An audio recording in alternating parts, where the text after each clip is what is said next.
안녕하세요. 신용회복위원회 이상철 변호사입니다. 개인 파산을 신청할 때 필수적으로 제출해야 되는 자료 제출 목록 14가지의 서류 중에서 첫 번째, 가족관계증명서, 두 번째, 혼인관계증명서, 세 번째, 주민등록 초본, 네 번째, 주민등록 등본, 이렇게 인적사항에 관련된 서류에 대해서는 지난번에 설명을 드렸고요. 이번 시간에는 본격적으로 채무자의 재산이나 소득을 확인할 수 있는 서류에 대해서 설명을 드리도록 하겠습니다. 다섯 번째, 채무자의 지방세 세목별 과세증명서를 제출하여야 합니다. 세부적으로는 과거 5년의 기간 동안에 대한 것이어야 하고, 그리고 모든 세목이 나와야 하고 전국 단위로 발급을 받아야 됩니다. 지방세 세목별 과세증명서라고 하면 듣기에는 말이 조금 어려울 수도 있는데요. 지방세는 재산세, 자동차세, 취득세, 지방소득세, 등록면허세 이런 것들을 생각하시면 됩니다. 지방세 과세 내역을 통해서 채무자의 재산 내역을 확인할 수가 있고 어느 정도 소득이 있는지 그리고 경력이 있는지 이런 것들을 확인할 수가 있습니다. 실무적으로 신용회복위원회에서 지원하는 그 파산 신청을 지원하는 분들을 보면요, 기초생활수급자이신 분들도 많고 해서인지 과세 내역 자체가 없는 그런 분들도 많이 있습니다. 그리고 과세 내역이 있다고 해도 자동차세 이 정도 있으신 분들이 있습니다. 드물게는 주택에 대한 과세 내역이 있는 분들도 있습니다. 자료 제출 목록 상으로는 과거 5년에 대한 자료를 요구하고 있지만 법원에 따라서 또는 파산 관제인에 따라서는 과거 10년의 자료를 요구하기도 합니다. 그리고 이제 자료 제출 목록 상으로는 채무자의 지방세 세목별 과세증명서를 제출하도록 하고 있지만 실무적으로는 부모님, 배우자, 자녀에 대한 지방세 세목별 과세증명서를 제출하도록 하는 경우가 많습니다. 이렇게 채무자 또는 가족에 대한 지방세 세목별 과세증명서를 쭉 보면 채무자가 현재는 없다고 하더라도 과거에 가지고 있었던 자동차나 주택 이런 재산이 있었다는 사실을 확인할 수가 있고 또 가족도 마찬가지로 가족 명의로 되어 있는 재산이 자동차나 주택이 있었다는 사실을 확인할 수가 있습니다. 뭐 예를 들어서 채무자한테 어떤 주택이 있었는데 그 주택에 대한 재산세가 계속 부과되어 오다가 2년 전부터는 자녀에게 과세 내역이 부과된 내역이 있다든지 이런 상황이 생길 수가 있는데 굉장히 드문 경우지만 이런 경우가 있을 수가 있습니다. 이런 경우라면 이제 추측컨대 채무자가 소유하고 있는 재산을 가족에게 이전을 해준 경우입니다. 그런데 파산을 신청하게 되면 채무자의 재산을 파산 신청하기 전에 이전하거나 하면 이제 재산 은닉이나 처분 이런 것 때문에 면책 불허가 사유에 해당될 수도 있기 때문에 그런 내역들을 이제 법원 절차 진행을 하면서 이런 서류를 가지고 파악을 하는 겁니다. 또는 이제 채무자가 쭉 가지고 있다가 최근에 이를 처분한 사실도 확인할 수가 있습니다. 그 경우에는 처분 대금이 얼마인지 그리고 그 처분 대금을 어떻게 사용했는지에 대해서도 추가로 확인을 할 수가 있습니다.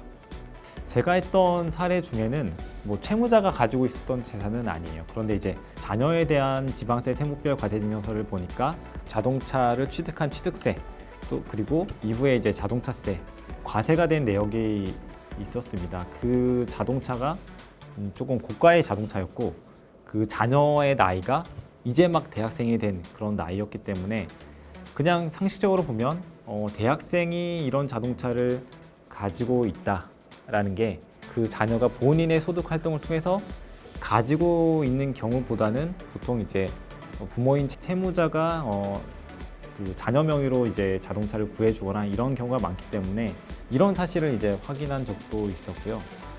그 경우에는 이제 파산을 신청하게 되면 자녀 명의로 되어 있다고 하더라도 그 구입 경위가 채무자가 사실은 그 경비를 부담을 한 것이라고 하면 채무자의 재산으로 보고 또 이제 부인권 행사라든지 이런 환가 절차를 거칠 수도 있기 때문에 그런 사실을 이제 말씀을 드리니까 파산 신청을 포기하기도 하고 뭐 이런 경우도 있었습니다. 물론 아주 드문 경우였습니다. 보통은 이제 사실 그런 경우는 별로 없는데 가끔 아주 드물게 지방세 세목별 과세 증명서, 과세 내역서만 가지고 이런 것들을 추측을 해서 상담을 한 적이 있었습니다. 그리고 자료 제출 목록에는 지방세 세무별 과세 증명서만 있지만 실무적으로는 지적전산 자료조의 결과라고 해서 전국에 있는 토지를 가지고 있는 경우에 그 내역을 확인할 수 있는 서류도 제출하도록 하는 경우가 많습니다. 지방세 세무별 과세증명서는 과거 일정 기간의 그런 과세 내역을 확인하는 서류이기 때문에 현재 소유하고 있지 않더라도 과거에 소유했던 내역을 확인할 수 있는데, 지적전산 자료조의 결과 같은 경우에는 현재의 소지 소유 현황만 알 수가 있습니다. 이렇게 구분을 할 수가 있고요. 이런 지방세 세무별 과세증명서나 지적전산 자료조의 결과 같은 경우에는 인터넷으로 발급을 받거나 아니면 시청이나 구청에 방문하셔가지고 발급받을 수가 있습니다. 그런데 간혹 가족에 대한 서류를 이제 제출해야 되는 경우에 사실은 채무자분들 중에는 가족이랑 연락이 두절되거나 연락은 할 수 있어도 협조를 받기 어렵거나 하는 그런 사정이 있을 수가 있는데, 그런 경우에는 사실조회 신청을 통해서 이제 그런 서류를 확보할 수가 있게 됩니다. 그리고 6번째, 채무자 소유 자동차에 관한 자동차 등록 원부 및 시가 증명 자료와 7번째, 채무자 소유 부동산에 관한 부동산 등기사항 전부 증명서를 제출하여야 합니다. 채무자 소유 자동차 또는 부동산이라고 되어 있기 때문에 현재 소유하고 있는 경우에 제출하는 걸로 되어 있기는 하지만, 실무적으로는 아까처럼 이제 지방세 세무별 과세증명서 등을 통해서 확인한 이제 과거에 소유했던 자동차라든지 이런 부동산에 대한 서류까지도 보통 제출하도록 하는 경우가 많습니다. 자동차 등록 원부는 소유 현황을 알 수 있는 각구뿐만 아니라 담보 설정 내역을 확인할 수 있는 울구까지 모두 포함해서 제출을 해야 되고, 시가 증명 자료는 이제 보통 중고차 매매 사이트 두어 군데 정도 통해서 동일한 모델의 동일한 이제 연식의 비슷한 주행거리 이런 차들을 검색해서 해당 이제 화면을 출력을 해서 제출하는 경우가 많습니다. 근데 자동차 같은 경우에는 그 감가라고 하죠. 매년 이제 가치가 굉장히 많이 떨어지는 그런 재산이기 때문에 실제로 자동차가 있다고 해도 이걸 판다든지 해서 채권자들에게 이제 배당하는 절차까지 가는 경우는 사실 많지는 않습니다. 물론 이제 채무자가 고가의 외제차를 가지고 있다, 이거를 지금 이제 처분을 해도 꽤 많은 이제 매매 대금을 받을 수 있다라고 하면 그 경우에는 이제 환가 배당 절차로 이제 이어지지만, 연식이 좀 오래되고 크게 이제 가치가 그렇게 많지 않은 그런 자동차가 있는 경우에는 보통은 이제 그냥 넘어가는 경우도 많이 있습니다. 그리고 가치가 좀 애매하게 있지만 또 생업에 필요하다라고 하는 경우에도 일부 이제 파산관제인과 이제 협의해서 일부 금액만 이제 납부를 한다든지 이런 식으로 절차가 진행되기도 합니다. 자동차 등록 원부는 인터넷에서 발급받을 수 있고, 인터넷 활용이 어려우시면 이제 시청이나 구청 가시거나 차량 등록 사업소에 방문하셔서 발급받을 수 있습니다. 부동산 등기사항 전부증명서는 인터넷에서 발급 가능하고, 이런 동사무소나 주민센터 가시면 그 무인 발급기가 있는 곳도 있습니다. 그런 곳 가셔서 이제 발급받을 수도 있고, 등기소 가셔도 됩니다. 8번째는 채무자의 생존자 보험가입 내역 조회, 그리고 보험가입 내역 조회에 기재된 생명보험의 해지, 실효, 유지 및 예상 해약 환급금 내역을 제출하여야 합니다. 그런데 이제 그 손해보험, 자동차 보험, 운전자 보험, 여행자, 단체 보험, 주말 휴일 상해 보험은 이제 제외한다라고 되어 있는데, 실무적으로는 손해보험이나 운전자 보험은 이제 제출하도록 하는 경우가 많습니다. 그리고 채무자 입장에서는 현재 보험하는 거 없다 라고 하면서 이제 제출을 안 하시거나 유지하고 있는 보험 관련된 서류만 제출하는 경우가 있는데, 해지되거나 실효되거나 한 보험도 보험가입 내역 조회했을 때 이렇게 나오는 보험들은 다 제출한다고 생각하시면 됩니다. 특히 이제 보험을 지금 해지했을 때 받을 수 있는 환급금이 얼마인지 이런 것들도 다 파산재단에 편입이 돼서 채권자들에게 환가 배당할 수 있는 그런 재산들이기 때문에 이런 것들을 확인하고자 하는 목적으로 서류를 제출받고 있습니다. 이런 보험 해약 환급금은 보험 계약자가 받을 수가 있습니다.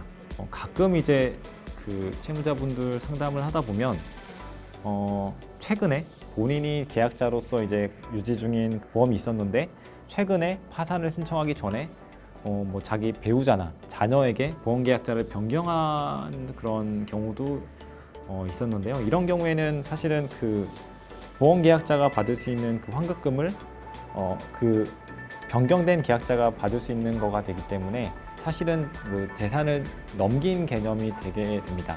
그러니까 환급금을 본인이 원래는 가지고 있었는데 그거를 배우자나 자녀한테 넘긴 꼴이 되어서 이런 경우에도 면책 불허가 사유에 해당될 수가 있습니다. 따라서 물론 이제 그 여러 가지 사정을 통해서 지금까지는 채무자분이 보험 계약자로서 보험료를 잘 납부를 했는데 사정이 어렵다 보니까 뭐 이제 자녀가 납부를 해주게 되고 또 따라서 이제 그러다 보니까 이제 자녀에게 보험 계약자를 변경해주고 이런 경우도 있는데 파산 절차 진행에 있어서는 뭐 모양이 좋지는 않습니다. 그냥 있는 그대로 본인 명의로 그냥 그대로 절차를 진행하는 것이 좋습니다. 보험 환급금이 일부 있다고 하더라도 지금 법적으로는 보장성은 보험에 해약 환급금 뭐 150만 원까지는 보장을 해주기 때문에 있는 그대로 진행을 하는 것이 전체적으로는 더 좋습니다. 보험 가입 내역 조회는 인터넷을 통해서 발급받거나 생명보험협회에 방문해서 발급받을 수가 있습니다. 그리고 각 보험의 실효, 해지, 유지 및 뭐 예상 해약 환급금 내역 이런 것들은 각 보험 회사를 통해서 발급받을 수 있습니다. 이번에는 여기까지 설명을 드리고 다음 시간에 이어서 나머지 서류들에 대해서 설명드리도록 하겠습니다. 감사합니다.